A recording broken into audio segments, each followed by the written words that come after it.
Assalamualaikum warahmatullahi wabarakatuh. Alhamdulillah, nahmaduhu wa nasta'inuhu wa nastaghfiruhu min sururi anfusina wa min sayyiati a'malina may yahdihillahu fala mudilla lahu wa may yudlil fala hadiya lahu. Asyhadu an la ilaha illallah, asyhadu anna Muhammad abduhu wa rasuluh. Amma ba'du. Perkenalkan, nama saya Firman Felani, bisa dipanggil Firman. Saya asli orang Jawa Barat, tepatnya di Indramayu, tapi sekarang bertempat tinggal di kota Sleman. Dan sekarang juga saya sedang menempuh pendidikan di Pondok IT di kota Bantul, Kretek.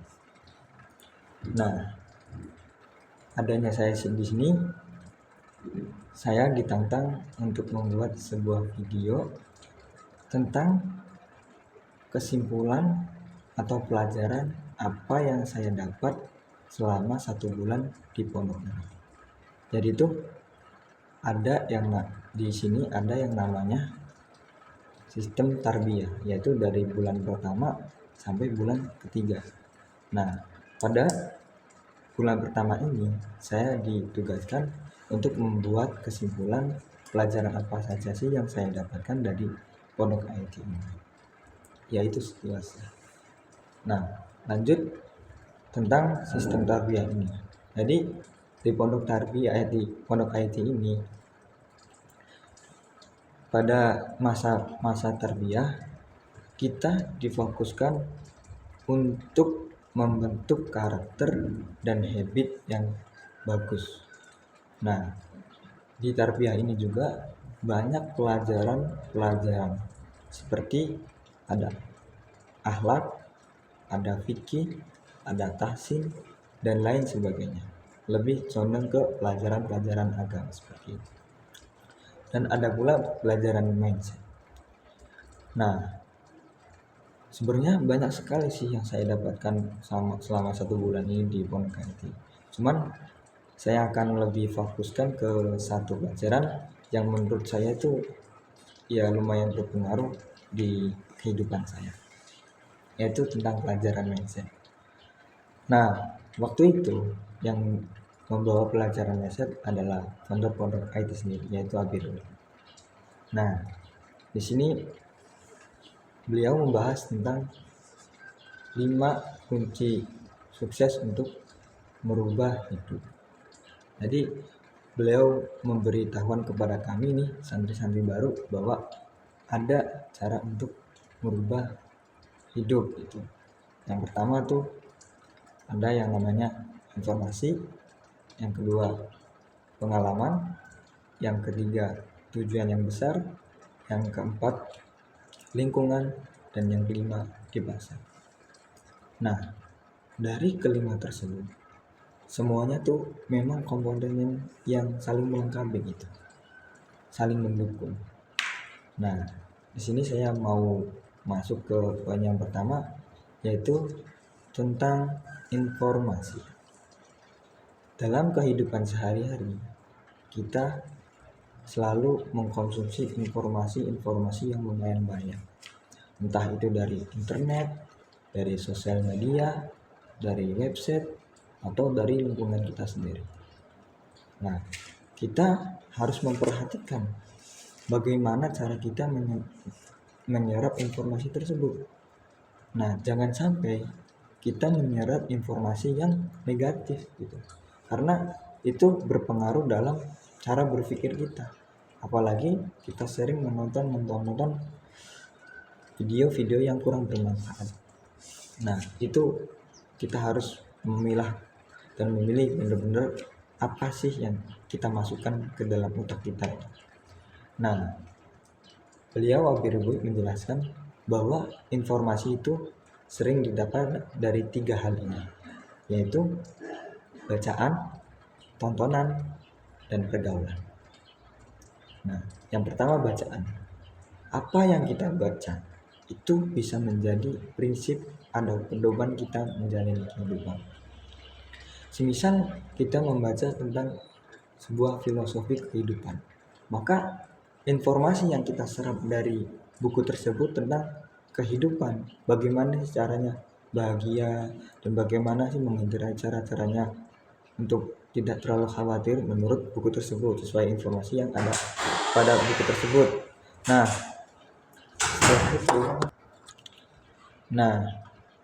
informasi yang kita dapatkan dari buku itu bermanfaat bagi kita. Soalnya informasi tersebut positif gitu untuk otak kita dan kehidupan kita. Yang kedua adalah tontonan. Nah, tontonan ini yang sering kita lakukan setiap harinya, terutama pada gadget atau HP gitu. Kita sering bermain sosial media, menonton video pendek atau menonton reels gitu. Nah, kita tuh harus memperhatikan tontonan kita. Bagus gak nih buat pikiran kita? Jangan sampai kita terlalu sering mengkonsumsi video-video yang kurang bermanfaat. Karena otak kita tuh akan merespon dan menjadi sesuatu yang kurang bermanfaat gitu. Alangkah baiknya kita menonton video-video pendek tuh yang bermanfaat seperti ceramah atau tentang keilmuan, lingkungan yang baik dan lain sebagainya. Untuk itu kita semestinya memperhatikan kembali bacaan apa yang kita baca, tontonan apa yang kita tonton itu seharusnya menjadi tonton yang bermanfaat dan berguna bagi hidup kita. Seperti itu. Yang ketiga tuh tadi informasi pergaulannya. Nah, pergaulan ini akan dibahas lebih lanjut di poin keempat nanti. Nah, yang kedua adalah pengalaman. Cara mengubah hidup. Yang kedua adalah pengalaman. Mengapa pengalaman ini penting untuk mengubah hidup kita? Yaitu dari pengalaman kita bisa belajar bahwa apa yang kita lakukan dahulu bisa menjadi suatu pelajaran pada hari ini.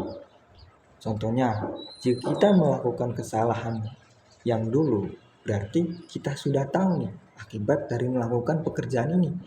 Nah, kita harus melakukan, jangan melakukan lagi karena akibatnya akan seperti ini, akhirnya buruk. Itu namanya pengalaman buruk. Nah, kita belajar dari situ agar menjadi yang lebih baik. Adapun pengalaman yang baik, misal itu kita improve lagi, apalagi yang kurang yang bisa diperbaiki dari pengalaman yang baik tadi, seperti itu. Nah, yang ketiga adalah tujuan yang besar. Seseorang bisa bergerak dengan disiplin atau kuat gitu karena dia tuh memiliki visi yang besar, tujuan yang besar. Seseorang bisa bergerak tuh karena dia tuh memiliki tujuan yang dia harus capai. Dia selalu bersemangat. Kalau dia belum mengerjakan sesuatu untuk tujuan dia merasa kurang dalam hari itu. Jadi semestinya kita memiliki tujuan yang besar untuk men-trigger diri ini melakukan yang lebih baik setiap harinya. Jadi kira-kira sudah pada punya tujuan besar belum nih? Ya, itu saja. Nah, yang keempat adalah tentang lingkungan. Lingkungan ini berpengaruh pada pembentukan karakter kita. Karena apa? Karena ada sebuah istilah bahwa barang siapa yang berteman dengan pandai besi, maka dia akan kecipratan baunya. Dan barang siapa yang berteman dengan penjual minyak, maka dia akan kecipratan wanginya juga. Dari peribahasa itu kita bisa menyimpulkan bahwa dengan siapa kita berteman, kita akan terpengaruh gitu atas perilaku dia atau yang lainnya gitu.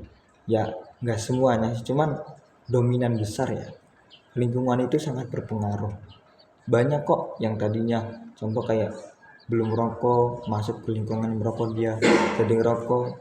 Apalagi yang lebih parah dari itu kayak penggunaan narkoba atau penggunaan obat-obat yang terlarang. Nah, jadi sekali lagi kita harus memperhatikan lingkungan kita. Pilihlah lingkungan yang membangun. Pilihlah lingkungan yang menjenjang kehidupan kita untuk masa depan. Jangan pilih lingkungan yang toksik. Tapi bukan berarti saya melarang kalian untuk berteman, tidak. Tapi saya menyarankan, tidak begitu, tapi saya bermaksud buat untuk Anda memilih lingkungan yang baik untuk pertumbuhan karir atau pertumbuhan pola berpikir. Jadi kalau memang teman Anda ada yang toksik, ya berteman nggak apa-apa. Cuman jangan sering-sering, apalagi kita tuh kadang bisa terpengaruh oleh orang-orang tersebut. Jadi sekali lagi perhatikan lingkungan kita. Ya, yang terakhir adalah dipaksa. Semua yang saya tadi jelaskan itu tidak akan terpengaruh dalam hidup kalian kalau kalian tidak punya kesadaran diri sendiri. Informasi yang kalian dapatkan, pengalaman kalian yang telah kalian lalui, visi besar yang kalian omongan itu hanyalah sebuah rencana doang, dan lingkungan kalian itu tidak akan berpengaruh kalau kalian itu tidak mau untuk berubah. Poin kelima adalah dipaksa. Paksa diri kalian untuk lebih melangkah lebih jauh, untuk lebih menjadi orang yang lebih baik dari kemarin. Jangan sampai kalian terjerat di dalam zona nyaman kalian. Itu merupakan suatu yang kurang gitu. Walaupun kita sedang males, walaupun kita sedang apa gitu, jadi kita harus paksakan diri kita menjadi lebih baik menuju tujuan yang kita cita-citakan, seperti itu. Jadi kesimpulan dari semua yang saya bicarakan tadi yaitu ada 5 poin yang mengubah hidup kita. Yang pertama adalah informasi. Informasi bisa didapatkan dari bacaan, tontonan, dan pergaulan. Yang kedua ada pengalaman. Ketiga itu tujuan yang besar. 4 lingkungan, dan yang kelima dipaksa. Nah, sederhananya kesadaran diri. Nah, mungkin itu saja dari saya. Mohon maaf bila ada kesalahan kata atau perbuatan, karena saya sendiri jujur masih jauh dari kata sempurna dan masih perlu banyak belajar. Kalau semisal ada kritik dan saran bagi saya, tolong cantumkan di bawah. Insya Allah itu sangat bermanfaat bagi saya. Ya, terima kasih semuanya atas perhatian kalian, dan Assalamualaikum warahmatullahi wabarakatuh.